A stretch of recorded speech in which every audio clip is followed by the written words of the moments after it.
pero me gusta mucho la manera en la cual hemos podido comunicarnos y enlazarnos. Es el doctor Germán Vargas. Doctor, gracias por acompañarnos. El gusto es mío, realmente me siento muy complacido de estar aquí con ustedes. No, hombre, al contrario. Muy contento por esta invitación y sobre todo ante este gran público, tanto del personal médico como de los pacientes que hemos tenido la oportunidad de convivir con ellos en un rato muy agradable. Yo te agradezco más, amigo, porque el don que tienes, esa calidad humana de atender al paciente, de explicar, y el gusto además es algo que uno como paciente, te lo digo sinceramente, no tiene uno cómo pagar. Te agradezco mucho, de verdad, no solamente por habernos acompañado el día de hoy, sino también por otorgarnos esta entrevista, que sabemos que es de gran importancia. ¿Por qué? Porque es importante, no solamente interesante, sino importante hablar de neuropatía diabética en las casas, ¿no es así, doctor? Así es, realmente es un tema apasionante para nosotros los médicos, desastroso para el paciente. Sí, así es. Estamos hablando de neuropatía diabética en aquel paciente que es diabético. Tiene que tener esa condición, ser diabético, para que pueda desarrollar esta terrible complicación. Digo terrible porque es la complicación primordial de la diabetes mellitus. Platícame, mi querido doctor, ¿por qué es que se da la neuropatía diabética? Y en sí, ¿qué es la neuropatía diabética? Porque como que los pacientes a veces escuchamos tantos términos, escuchamos tantas cosas, pero no tenemos un concepto bien definido de qué es la neuropatía diabética. Es el daño que condiciona cifras altas de glucosa en los nervios periféricos. Hablamos de nervios periféricos, incluidos los que inervan corazón, intestinos y sistema genitourinario. Ok, perfecto. Llamamos nervios periféricos también a todo lo que nos da la sensibilidad, inclusive algunos que nos dan la movilidad. Ah, perfecto. Entonces, la gama del daño que nos condiciona la diabetes en los nervios es grande, es amplia. Entonces, puede presentarse con alguna manifestación de cualquier parte, de cualquier estructura, de cualquier órgano o sistema de los que hemos mencionado. Habitualmente el paciente acude al médico cuando su dolor es la sintomatología principal. Mientras el paciente no tenga dolor, habitualmente no acude con el médico. ¿Cómo es el dolor, mi querido doctor? Porque acabas de decir algo clave. El paciente no se para en el médico hasta que de verdad hay un dolor o algo que ya no lo deja hacer su vida. Pero no se para con el médico cuando las cifras de glucosa están altas, que es la ironía, ¿no? Así es, así es.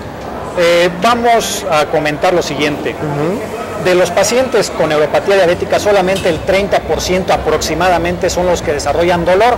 No todos los diabéticos desarrollan dolor. Esto es importante. Sí, claro. ¿Por qué? El que no tengan dolor no quiere decir que no tengan neuropatía diabética, la tienen. Claro. Pero eso pues obviamente origina que el paciente no acuda con el médico.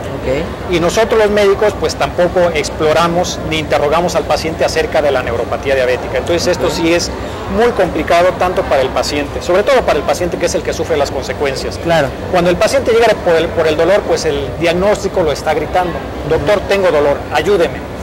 Y pide ayuda, ¿por qué? Porque ya estuvo con varios médicos y el dolor persiste. Es un síntoma difícil de tratar. ¿Sí? Pero lo importante, recalco, lo que no se manifiesta. La neuropatía diabética periférica, ahorita nos enfocaremos a la visceral, la periférica, ya comentamos, 30% presenta dolor. Así es. Pero el 100% pierde capacidades, se pueden clavar como Jesucristo, traspasar el pie y no siente nada.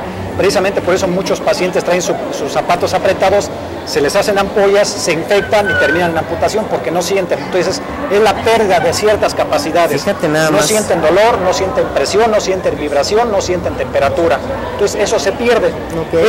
Esa pérdida son mecanismos protectores. Entonces se pierde la protección y el paciente se presenta con este tipo de trastornos que ya son fases muy avanzadas, donde pues ya las complicaciones habitualmente y en muchos casos terminarán en amputación, que es lo que no queremos. Claro. Entonces, cuando el paciente siente el dolor, pues de cierta manera está protegido porque le duele y acude con nosotros, lo podemos ayudar. Perfecto.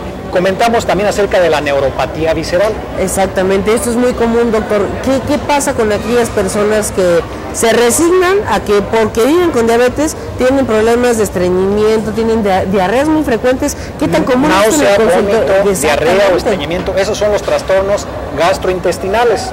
Pero también tenemos geniturinarios, retención aguda de orina, incontinencia urinaria, disfunción sexual. También tenemos trastornos en el corazón. Sí, hay trastornos en la frecuencia cardíaca. Sencillo, se pone a hacer ejercicio el paciente, y mantiene el mismo ritmo cardíaco, 80 por minuto, aunque haga ejercicio, su corazón no se acelera. Y cuando logra acelerarse, tarda muchísimo tiempo en recuperarse, porque son los trastornos de la neuropatía diabética a nivel de corazón. Y eso puede causar muerte súbita. Fíjate nada más que importante, doctor, y por eso te agradezco que toquemos este tema, porque es un tema que no se trata mucho, doctor, pero que sin embargo, hijo, bueno, si tú te pones a ver, ahorita que estás haciendo yo mis anotaciones, empiezas a ver un esquema y dices, es que la neuropatía te daña literalmente desde el dedo chiquito del pie hasta la cabeza, doctor. Todo el organismo, efectivamente, así es, no perdona. Ahora, donde existan nervios periféricos va a existir daño por la neuropatía. Viscerales también, doctor. Ahora, ¿qué pasa, por ejemplo, con aquellos pacientes que a lo mejor no tienen un diagnóstico de neuropatía como tal, pero escuchando la plática entre un servidor y tu doctor, dijeron, ah, caray, pues a lo mejor yo voy por ese lado? O aquellos pacientes que ya saben que tienen neuropatía, ¿qué es lo que tienen que hacer, doctor? O sea, es decir, un paciente con diabetes ya está predestinado a una amputación, o hay algún medicamento, algún tratamiento que apoyen de cierta forma a que estos síntomas de dolor se reduzcan, a detener la neuropatía. ¿Qué pasa? ¿Qué sigue, doctor? Es una pregunta con muchas respuestas. En primer lugar, bueno, los pacientes que ya tienen neuropatía, pues obviamente que ya tienen su diagnóstico, su médico debe de apoyarlos. Debe de apoyarlos de dos maneras que ahorita los vamos a enfatizar. Por otro lado, cualquier paciente diabético, una vez que se hace el diagnóstico de diabetes, el paciente ya tiene cierto grado de neuropatía. No hay que esperar tantos años. Incluso antes de que el paciente haga su debut como diabético, él ya tiene neuropatía. Fíjate, nada más. Si nosotros valoramos un paciente a los 5 años, segurito que el 60-70% de todos los pacientes ya tienen neuropatía. Si nosotros aplicamos técnicas diagnósticas avanzadas electrofisiológicas, el 100% tiene neuropatía. Por eso yo le decía que es la principal complicación y es la gran olvidada, porque nos olvidamos los médicos de que existe este problema. Ahora, ¿cómo podemos ayudar a nuestro paciente? De dos maneras. ¿Qué tan sintomática está la neuropatía o qué tan no sintomática? Si es sintomática, ayudémosle con un manejo sintomático, pero además tenemos otras alternativas que se llama manejo etiopatogénico. ¿Qué es esto? Dar fármacos, dar medicamentos que ataquen el problema prácticamente de raíz. ¿Qué pasa, doctor, y ahorita que mencionaste medicamentos, con el ácido tióptico, doctor? ¿Qué tan buenos o qué tan malos beneficios brinda al paciente? ¿Qué pacientes podrían ser o no candidatos a un tratamiento como este? ¿Y quién es el médico, doctor, que estaría capacitado para decirle al paciente? Porque no es de que nosotros a lo mejor le digamos al paciente, fíjate que el ácido tióptico, y el paciente vaya, sino que sea el médico el que conozca el ácido tióptico y recete al paciente, doctor. Yo creo que todos los médicos que nos dedicamos a la atención del paciente, todos sin excepción, independientemente de que sea médico generalista, de que sea médico familiar o con cualquier otra especialidad, tenemos la obligación de conocer este tipo de fármacos. ¿Por qué digo tenemos la obligación? Por la gran incidencia y prevalencia de diabetes que tenemos en nuestro país. Y otra pregunta que me hacías, ¿qué del ácido tióptico? Mira, existen varios fármacos que les decimos que actúan atacando el problema de raíz. El que va a la cabeza ahorita es el ácido tióptico. ¿Por qué va a la cabeza? Es el que tiene más soporte en estudios clínicos en el mundo. Perfecto. Precisamente por eso. Existen otros fármacos ahí que todavía no tienen el sustento de grandes estudios que puedan decir, este fármaco vamos a indicar. O sea, el ácido tióptico está ya comprobado. Está comprobado, así es. Tenemos una multiplicidad de estudios, sobre todo europeos, algunos en Estados Unidos, donde han avalado la eficacia, la seguridad del tratamiento con este fármaco.